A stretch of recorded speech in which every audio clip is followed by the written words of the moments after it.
Hello and welcome to Pompey Talk Extra Time in partnership with Jan Leap. My name is Mark McMahon and joining me on the sofa today is sports writers Jordan Cross and Steve Wilson. Guys, I'll get your thoughts in a minute. In the meantime, let's have a look at what new goalkeeper Aaron McCurry had to say at training yesterday.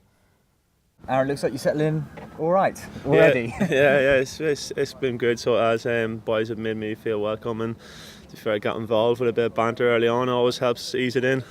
When the call came, was it an easy decision to make for the month? Yeah, it was a straightforward decision for me. I was halfway down before the deal had been concluded. It was that easy. So it was once I knew that the manager, Paul Cook, was interested in taking me here. I've heard a lot of good things about him previously. So I know a lot of lads that have worked under him before and they told me good things about him. So once I got the call from Portsmouth and the deal got sorted out, I was more than happy to come here and actually delighted to be here and really looking forward to get going. I understand a few conversations with someone that Pompey fans know very well, Jed Wallace, about just what the club's like. Yeah, no, Jed's a great fella, so he is, and he's told me a lot about the club. I knew a lot about it before, obviously.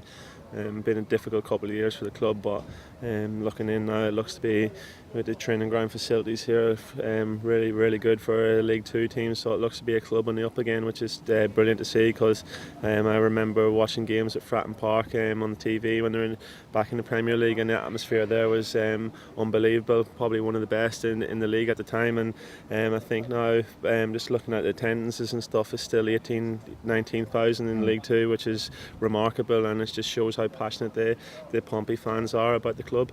Just less than 48 hours for your first game. How difficult was it for you to step in to an unbeaten side, to take the role as goalkeeper as well? Yeah, it's quite difficult. The gaffer said to me yesterday, if we lose, I'm straight back up the road, so there's no pressure. But no, it's quite difficult. Obviously, I know the situation. I want to keep the unbeaten one going. But I relish the opportunity. I'll thrive off it. Love being thrown in at the deep end, and I'm really looking forward to the opportunity and hopefully continue on this unbeaten run. Guys, Pompey brought in another new goalkeeper. Third one this season. Obviously, there's been a lot of debate on the goalkeeping crisis. It's led me to wonder, in your minds, who has been your favourite Pompey goalkeeper down through the years? Quirky start. Where did you get that idea from, Mark? I think you told me 5 minutes before we went on there. It's quite sad. I was thinking about my way into work, really. Costas Chalkius was booed. Yes. Come on. Costas Points is our favourite keeper. What a clown. Well, but he was brilliant to watch. It wasn't when he made his debut in that If you had derby. Gallows humour, he was brilliant to watch. It wasn't that Southampton Pompey debate. Oh my word! It was incredible, really. It was a staggeringly strange. It's a cold decision, sweat wasn't moment it? when you're reliving that performance. Why on earth would you do that, though? Bring in a goalkeeper into that sort of game. He was never played in the league before, and it was incredible. It was amazing. It really Yeah. was. And he was. I almost swore there. He was laughably memorable, which is probably. How many games, to remind the viewers, did he play after that there? I don't know. I haven't got the stats on me, have I? Yeah, I'm but guessing. was it Probably 5, maybe? Yeah, he made such an impact. The irony was the other group that came in was worse. Skopolitis. He's got to be up there right at the very top of my worst ever Pompey players. The midfielder? Oh, he was awful. He was a worker. Oh. Anyway, we're on keepers. Yeah, Favourites. If working's what counts, then I can be a Pompey player. No, Jody hasn't said who his most memorable we're keeper still on was. keepers, yeah. I'm thinking about the negative. Yeah, go on then. Who's your favourite? Favourite keeper? Outside of... Because let's have some context. Alan Alan Knight and Knight, David James, of Yeah, course. clearly. There. Well, you've had a little think about it, and I've come up with a little curveball. Andy Petterson. Andy Petterson. That goes Came back in down on the loan years. about 99, 2000. Yeah, the late 90s. Came in on loan. Real dark period. Played an absolute few worldies at home. His debut. He was on loan from Charlton. And it's kind of like when I was going there as a fan and sort of in my student days. And he had an absolute stormer. And he came off and he came as this no-mark keeper. And the Fratton was singing his name. Oh, Andy Petterson. And then he came in and he produced a string of performances, and he was kind of he was just a real sort of. And then, as I remember, Pulis came in and didn't fancy him. And then he was and he kind of went off the rails a bit, if I remember rightly. Yeah, but How quickly was he bombed out? Pretty quickly. quite quickly. Yeah. Because Pulis then brought in Russell Holt, didn't he? That season, who was a big. It was just of a time when in that kind of really sort of dark period for the club, and sort of nothing was going right, and he kind of came in and it was a brief chink of light. Yeah. So I like that. Yeah, I'd go for that one. Shaka Hislop. Shaka would be It's a up shout in there. dispatches. Yeah. Andy Gosney, just for being Knights's understudy for all that time back in the day. I'll tell you what, Wonky eye. and it was a bit unlucky. Dean Kiley, I thought, he Oh, he came was. in and did really, really well. But then Pompey went up a level when they brought in David James, didn't they?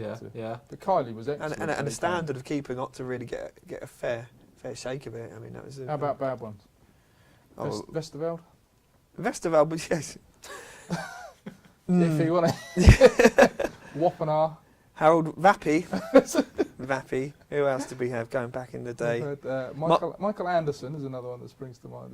We thought he had the perfect build for it. Yeah, everybody thought he was going to be a great Good keeper. Was Yeah. brought into Alan Knight. Never removed him, and it went on and did well. Was Mark Poon? Mark Poon, yeah. But But what about Alex Cisak? Obviously came on and played one game for Pompey, was awarded man of the match, and then never seen again. gone. Just got called up for the Australia squad this week as well. Is that right? Yeah, he's doing very well. That's Eastwood we've had recently. Yeah, I thought kind of looked a bit shaky when I wasn't wasn't- up to it, I and wasn't then ever convinced by him. then came through and got a good move to Blackburn. Yeah.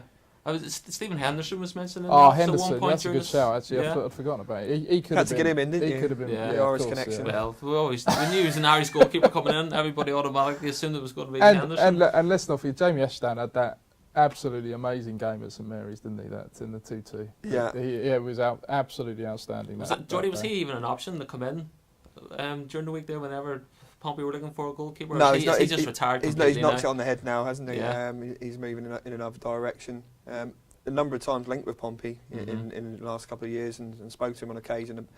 When was it? Last year, about a year ago, that he was open to a move. Great lad, undid a bit, a bit unlucky that he was number 2 to the likes of Jamo, but then came in that season and obviously got the post-war record. Another one. Yoshi, we haven't mentioned. Yoshi cannot catch it. How do we forget that there? I was just praising Jamie Ashton. I just see this guy gooning out of the corner of my eye as he relives Yoshi's moments. 28 seconds, wasn't it? Was it Sheffield Wednesday, his debut? He's got conceded. The first time I saw him on the pitch, I think this must be some sort of joke. He looked about 5'5". I'll tell you a quick story on that one. I can't remember who we were playing, but I did an interview and he had a very limited English. And I said, Yoshi, what you're a goalkeeper, but what are your philosophies on football? And he went, attack, attack, attack. And so I thought, oh, that's a good line, like quite snappy. So Yoshi prepared for Pompey to go to Warsaw and vowed attack, attack, attack. The story went out on VJ Day. Oh no! So we had to change a last minute change of intro before that could have been a horror story. Could have been a major diplomatic incident. But, Yeah, but no, he was a heck of a nice guy, wasn't he? Yeah, Yoshi? But yeah. But probably Actually, not. Up to I mean, the after the standards. Leyton Orient game, that's the one, the seminal game with Yoshi, wasn't it? The 4-1 FA Cup defeat, which pretty much did for Ricks. He was actually in tears after the game. And, I remember all the Japanese journalists always around as well, and it was always a bit of a kind of circus at Pompey's training ground, and Harry was always constantly asked about Yoshi, why he wasn't playing him when he came in. But then got the game at Bradford, didn't he? On the yeah, that's right. That was quite a nice touch, actually. yeah, good on Harry for that. Yeah. Well, Steve, Jordy mentioned attack with Yoshi. That brings me then slightly on to the attacking side of Pompey's game. Adam McGurk scored a great goal against Oxford last week, a wonder goal. Has it sprung any memories in your mind of former past Pompey?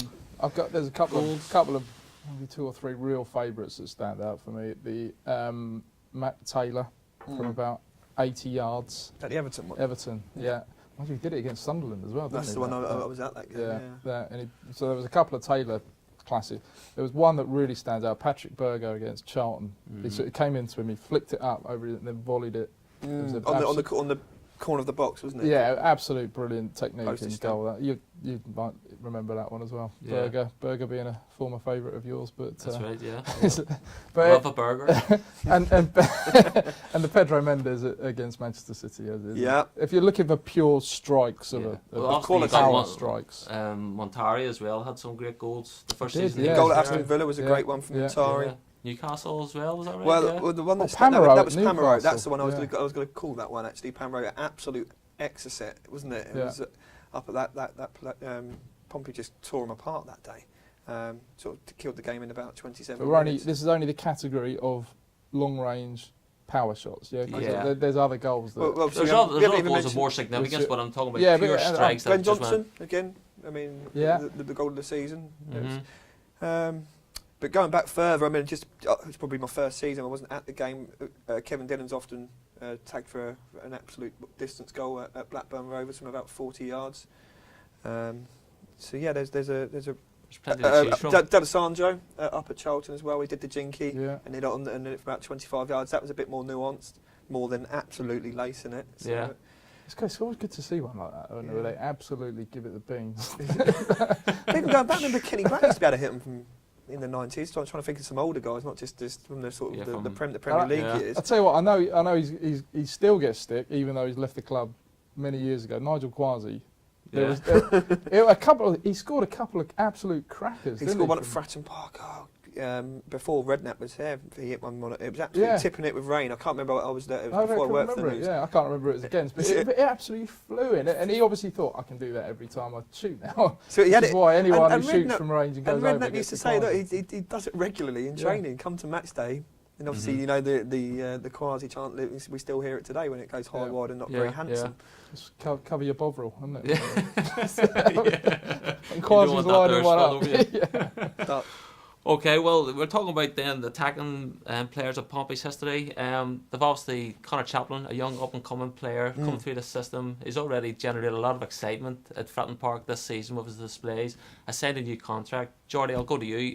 Great news for the club that they've signed him for a long-term deal. Could be the biggest signing that Paul Cook makes this season. He's come in, the 4 goals, and nobody quite expected him to kick on from what he did last season. But I think he's really played himself into first team contention now. And what has happened, and as Mark McMahon has intimated this week, is aroused interest. There's a lengthy list of scouts that are turning up to Pompey games now, and we were at Oxford last week. Liverpool were there with Dave Woodfine, who was a former Pompey analyst. Like Joe Jordan was present, and a lot of other scouts, and I'm telling you now, they were there for Connor. Maybe O'Dowda, who's had a good start at Oxford, but mainly looking at Connor Chaplin. And what I like about the lad is he's so grounded and unaffected. And when you do speak to him, and he speaks very well and very eloquently for an 18-year-old, but he's got a sort of head on his shoulders. He calls himself a Pompey mush. He's from Worthing. He's from Worthing, when there's been He's this adopted Pompey mush. Yeah, this debate. Some people who are pedantic say, well, when they sing he's one of our own, he's from Worthing. No, the lad's been in the academy since the age of 6, and he's very much one of our own. So we've got to be encouraged by the news, and I think there's a lot more to come from Connor Chaplin. And as I say, with the interest that's surrounded him now, it's really important to tie him down, not to just for a year next year till 2018. Well, Steve, you say we still need to be careful though. He's only a young lad. We don't want to raise too much expectations on his shoulders, do we? Yeah, there's always a balance to be struck there, isn't there? Because I'm probably getting showing my age, but you probably look back to something your hair's showing your age. Let's not get onto yours. None of our hairs. You look back the ultimate people in glass houses trio, isn't it? Anyway, you look back to someone like Michael Owen from a few years ago. Was 18 when he burst onto the scene. Was playing for Liverpool and was thrown into a World Cup at a very very young age.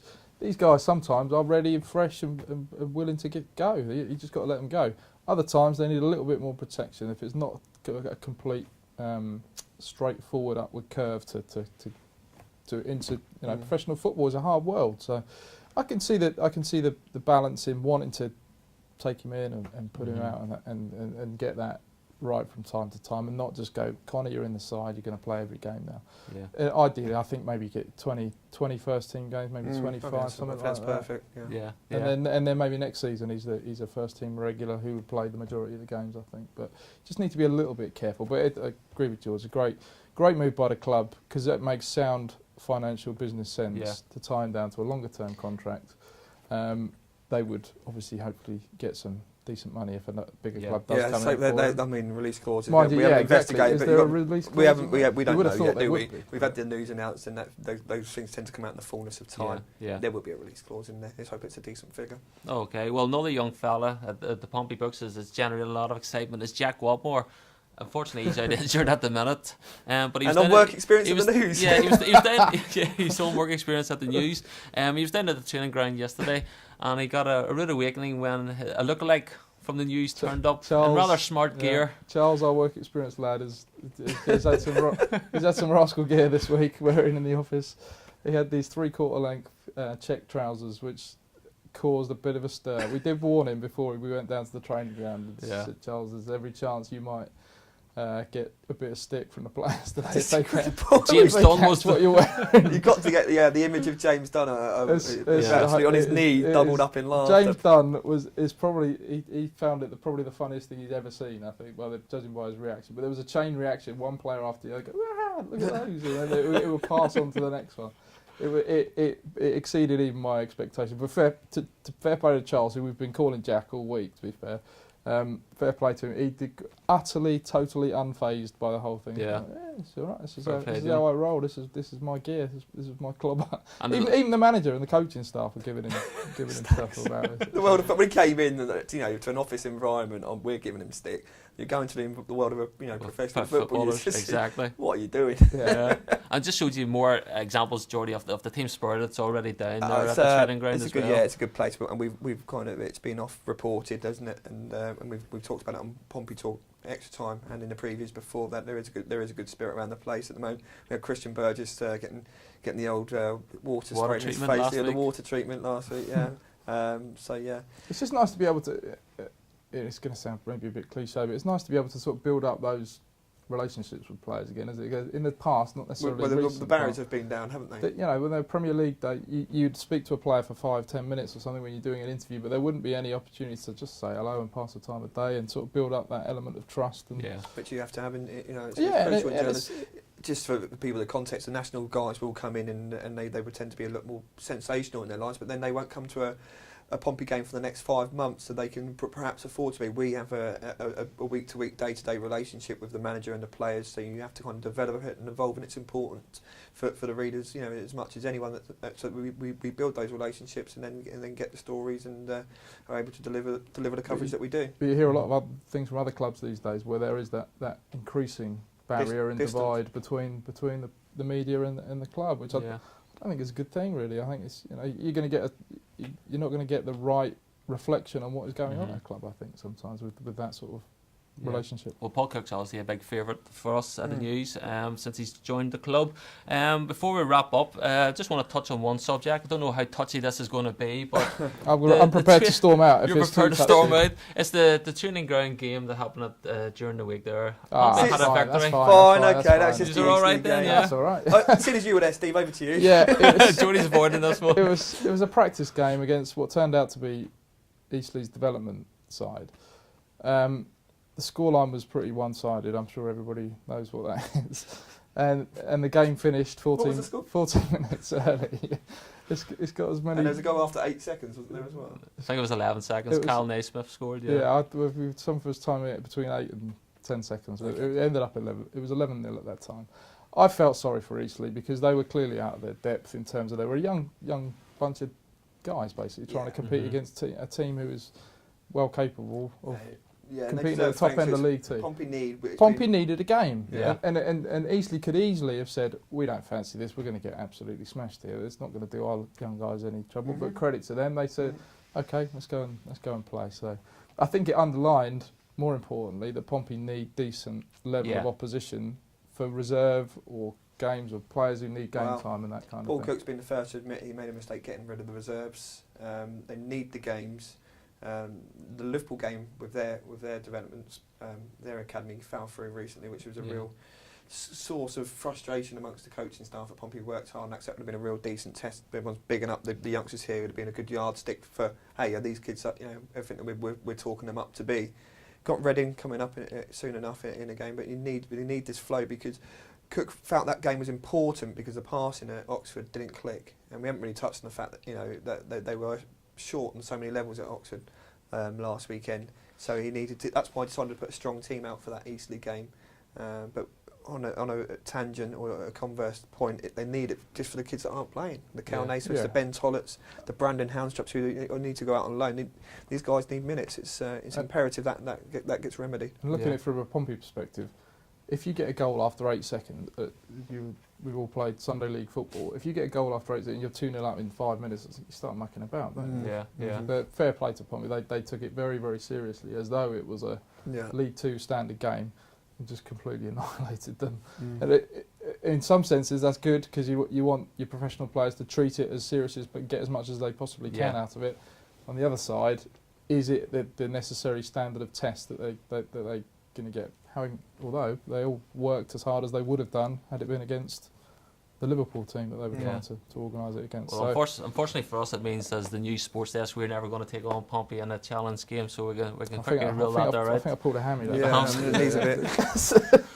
Well, guys, thanks for your thoughts today. It's been a Cheers, pleasure. Yeah. You've been watching Pompey Talk in partnership with Jan Leap. My name is Mark McMahon. I'll see you again next week. Goodbye.